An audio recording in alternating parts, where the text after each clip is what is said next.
काव्य सौंदर्य के 3 तत्व हैं, रस, छंद और अलंकार। उसमें से रस की परिभाषा, उसका अर्थ जाना, रस की उत्पत्ति कहाँ से हुई है, इसकी उत्पत्ति रसते असहु इति रसा से हुई है, और इसका अर्थ अर्थात जो चखा जाए, जिसका आस्वादन किया जाए अथवा जिससे आनंद की प्राप्ति हो, उसे रस कहते हैं। सामान्य भाषा में रस का अर्थ स्वाद है, लेकिन साहित्य भाषा में जिसको सुनने से, पढ़ने से अथवा देखने से, अभिनय को देखने से जो आनंद की अनुभूति होती है, उसे हम लोग रस कहते हैं। कक्षा 10 के कोर्स में रस में आपके 2 रस हैं। वैसे तो 9 रस बताए गए हैं, 2 अन्य रस भी जोड़े गए हैं, लेकिन आपके कक्षा 10 में केवल 2 ही रस हैं। तो उसमें से पहला रस हम हास्य रस पढ़ाएंगे। हास्य रस किसी आकृति, वेशभूषा आदि और चेष्टा आदि को देख करके हृदय में जो विनोद का भाव जागृत होता है, वह हास्य कहा जाता है।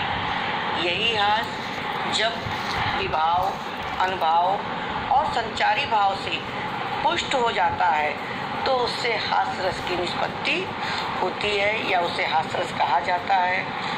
उदाहरण के रूप में बिंद के वासी उदासी महाव्रतधारी सॉरी बच्चों, फिर से मैं पढ़ रही हूँ। बिंद के वासी उदासी तपोव्रतधारी महाविनु नारी दुखारे गोमती दिए तरी तुलसी सुकथा सुनभे मुनि वृंद सुखारे। हई शिला सब चंद्रमुखी पर से पद पंजुल कंज तिहारे कीनी बलि नायक जू करुणा कर कानन को पगधारे।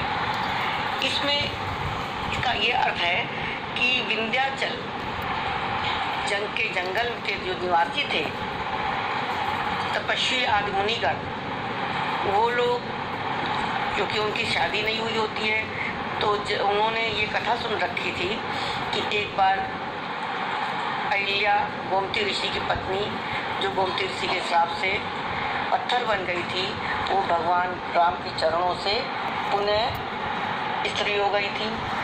ये कथा बहुत लंबी है, इसको मैं आपको क्लास में पढ़ा दूंगी।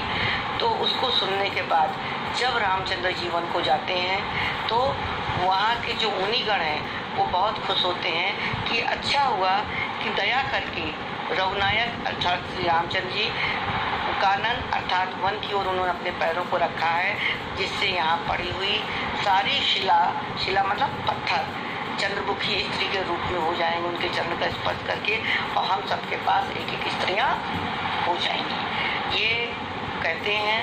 और इस प्रकार से सब बहुत प्रसन्न होते हैं। ये एक व्यंग है, हास्य है। इसका स्पष्टीकरण है, स्थायी भाव इसमें हास्य है।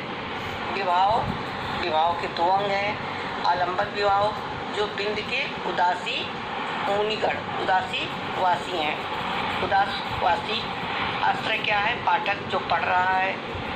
उद्दीपन क्या है? गौतम की स्त्री का उद्धार, यानी गौतम ऋषि का स्त्री का उद्धार उनके चरणों से ही हुआ था। अनुभव, मुनियों की का कथा आदि सुनना। मुनि आदि जब अहिल्या का और गौतम ऋषि का सुनते हैं कथा, तो उसका वर्णन है। संचारी भाव में हर्ष है, उत्सुकता है और चंचलता है, अर्थात उपयुक्त उदाहरण में हास्य रस की निष्पत्ति हुई है।